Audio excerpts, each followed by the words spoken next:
Your Majesties, Your Royal Highnesses, dear friends. The main topic of the Prince Claus Fund is obviously culture in the context of development. But in fact, and as you probably have known, Prince Claus Fund is about people. About extraordinary people making a difference in their communities and the world at large.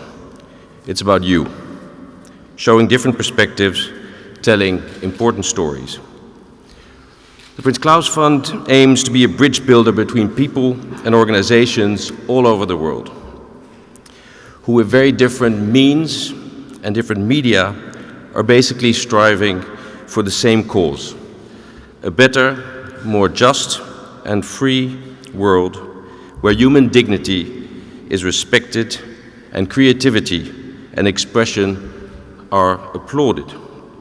Prince Claus Fund sees it as its mission to connect people and cultures and provide more insight into our diverse backgrounds, but often very similar motivations, traditions, emotions, and aspirations.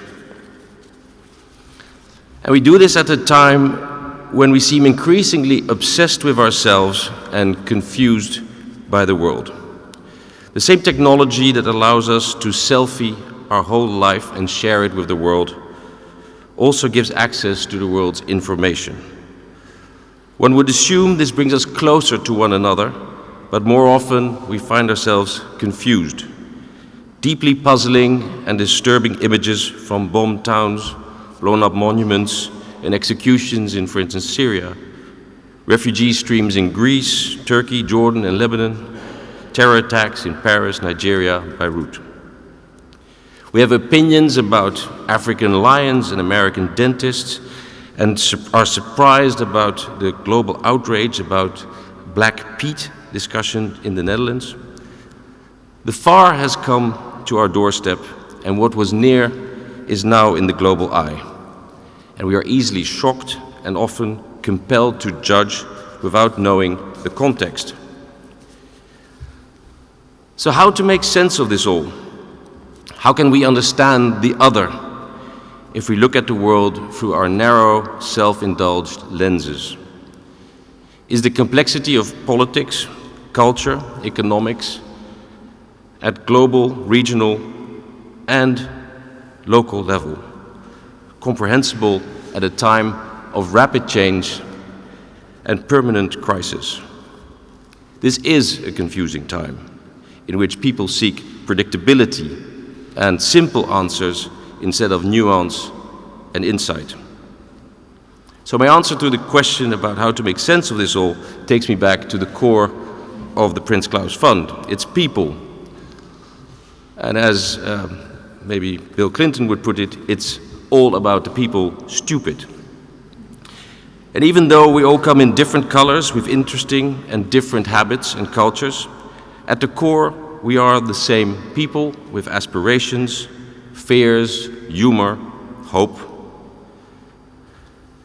We are all susceptible to exploitation, manipulation, abuse, aggression. We all respond to opportunities and react on fear. Why do we need an image of a dead child on a beach to realize this? We must invest in bridge building and in understanding, not because it is a nice to have, but because the world is increasingly connected. Our futures are intertwined. And it's not by building walls that we can retain our current ways. We have to evolve together and learn to live with one another. Call me naive, I'd call it smart. Because in the long run, there really is no second best alternative than to trying to understand one another, building trust, not hate, insight, not ignorance. And in the case that if this is the case, then we better try and enjoy it, instead of seeing it as one big struggle. Though I guess getting people to dance in this room is a big struggle, but at least you managed to get us to clap. So just scroll down the list of laureates and marvel about the diversity and the quality of human creativity. We are here to honor 11 laureates who come from various parts of the world and who make it their lifetime commitment to bring back the human perspective.